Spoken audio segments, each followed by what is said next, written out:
ជាយន្តហោះតូចបំផុតមួយនៅលើពិភពលោកហើយនៅខាងក្នុងវាចង្អៀតជិះបានតែមនុស្សម្នាក់ប៉ុន្តែទោះបីជាមានលក្ខខណ្ឌទាំងនេះក៏ដោយយន្តហោះនេះនៅតែមានសមត្ថភាពហោះហើរបានពេញលេញហើយតម្លៃរបស់វាបានធ្វើឲ្យអ្នកភ្ញាក់ផ្អើលវាត្រូវបានគេហៅថា Colombian Creek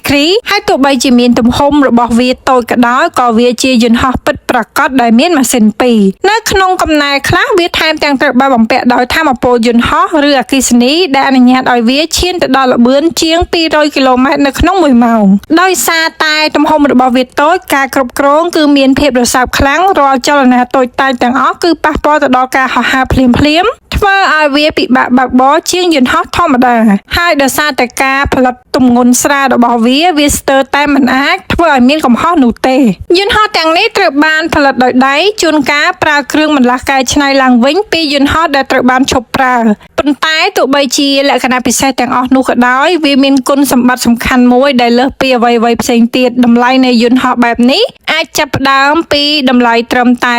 $5,000តែប៉ុណ្ណោះ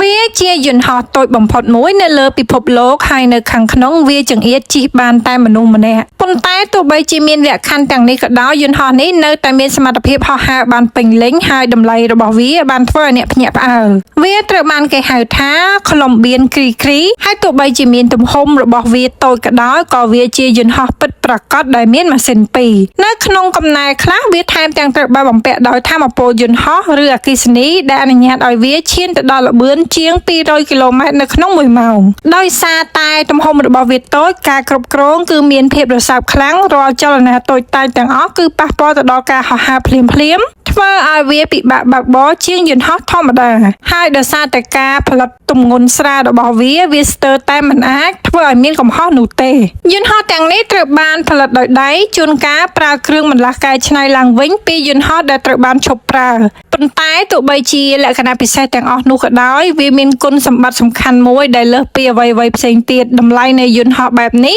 អាចចាប់ផ្ដើមពីតម្លៃត្រឹមតែ$5,000តែប៉ុណ្ណោះវាជាយន្តហោះតូចបំផុតមួយនៅលើពិភពលោកហើយនៅខាងក្នុងវាចង្អៀតជិះបានតែមនុស្សម្នាក់ប៉ុន្តែទោះបីជាមានលក្ខខណ្ឌទាំងនេះក៏ដោយយន្តហោះនេះនៅតែមានសមត្ថភាពហោះហើរបានពេញលេញហើយតម្លៃរបស់វាបានធ្វើឲ្យអ្នកភ្ញាក់ផ្អើលវាត្រូវបានគេហៅថា Colombian Creek ហើយទោះបីជាមានទំហំរបស់វាតូចក៏ដោយក៏វាជាយន្តហោះពិតប្រាកដដែលមានម៉ាស៊ីន2នៅក្នុងកំណែខ្លះវាថែមទាំងត្រូវបានបំពាក់ដោយថាមពលយន្តហោះឬអគ្គិសនីដែលអនុញ្ញាតឲ្យវាឈានទៅដល់ល្បឿនជាង200គីឡូម៉ែត្រនៅក្នុង1ម៉ោងដោយសារតែទំហំរបស់វាតូចការគ្រប់គ្រងគឺមានភាពរសើបខ្លាំងរាល់ចលនាតូចតាចទាំងអស់គឺប៉ះពាល់ទៅដល់ការហោះហើរភ្លាមធ្វើឲ្យវាពិបាកបើកបរជាងយន្តហោះធម្មតាហើយដោយសារតែការផលិតទម្ងន់ស្រាលរបស់វាស្ទើរតែមិនអាចធ្វើឲ្យមានកំហុសនោះទេយន្តហោះទាំងនេះត្រូវបានផលិតដោយដៃជួនកាលប្រើគ្រឿងបន្លាស់កែច្នៃឡើងវិញពីយន្តហោះដែលត្រូវបានឈប់ប្រើប៉ុន្តែទោះបីជាលក្ខណៈពិសេសទាំងអស់នោះក៏ដោយវាមានគុណសម្បត្តិសំខាន់មួយដែលលើសពីអ្វីៗផ្សេងទៀតតម្លៃនៃយន្តហោះបែបនេះអាចចាប់ផ្ដើមពីតម្លៃត្រឹមតែ$5,000តែប៉ុណ្ណោះ